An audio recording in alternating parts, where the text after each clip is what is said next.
परतवाडा अत्याचार प्रकरणामध्ये अनिल बोंडे यांनी दावा केलेला आहे। कोचिंग क्लासेसच्या माध्यमातून पीडित मुली आरोपींच्या संपर्कात होत्या असा दावा त्यांनी केलेला आहे। तसंच परतवाडा अत्याचार प्रकरणामध्ये खासदार डॉक्टर अनिल बोंडे यांनी हा दावा केल्याचं कळतंय। कोचिंग क्लासेसचे सीसीटीव्ही फुटेज सुद्धा तपासण्यात यावं अशी मागणी बोंडे यांनी केलेली आहे। तसंच कोचिंग क्लासेसच्या मालकांना चौकशीसाठी बोलवण्यात यावं अशी सुद्धा मागणी बोंडे करतायत। बोंडेंची एसआयटी पथक प्रमुख IPS शुभम कुमार यांच्या ही मागणी आहे।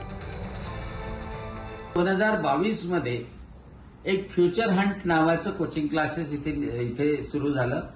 अमरावतीमध्ये, परतवाड्यामध्ये, नेरमध्ये, नांदगाव खंडेश्वरमध्ये आणि कोणी सुरू केलं त्याचं नाव समोर येत नाहीये आणि कोणाला ऍडमिशन देतोय हे सुद्धा नक्की त्यांना माहित नसतं। आणि त्यांचे फेस्टिवल ग्रुप निर्माण होतात।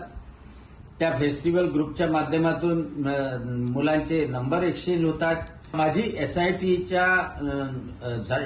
जे प्रमुख आहे डॉक्टर शिवकुमार यांना माझी विनंती आहे की जेवढे कोणते कोचिंग क्लासेस आहे त्या कोचिंग क्लासेसचे सीसीटीव्ही फुटेज तपासा, त्यांच्या मालकांना निश्चितपणे चौकशीसाठी बोलवा, ताब्यात घ्या।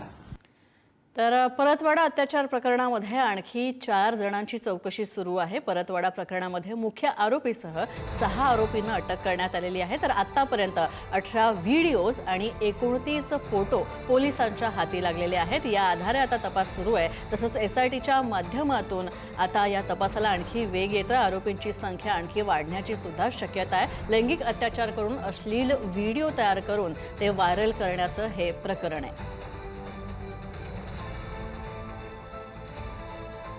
तर अमरावतीच्या परतवाडामध्ये तरुणींचे लैंगिक शोषण करून अश्लील व्हिडिओ तयार करून ते व्हायरल केल्याच्या प्रकरणी आता आरोपी अहमद अयान हा पीडित तरुणींवर अमरावतीच्या कठोरा नाका भागातील एका रेसिडेन्सीमधील फ्लॅटमध्ये लैंगिक अत्याचार करत होता ही माहिती आता समोर येते। आणि हा फ्लॅट आरोपी अहमद अयानच्या मित्राचा आहे असं समजतंय।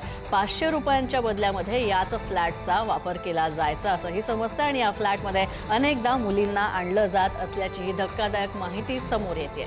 तर यावेळी आता तरुणींनी छत्रपती शिवाजी महाराज यांच्या पुतळ्यासमोर निवेदन सादर केलेलं आहे।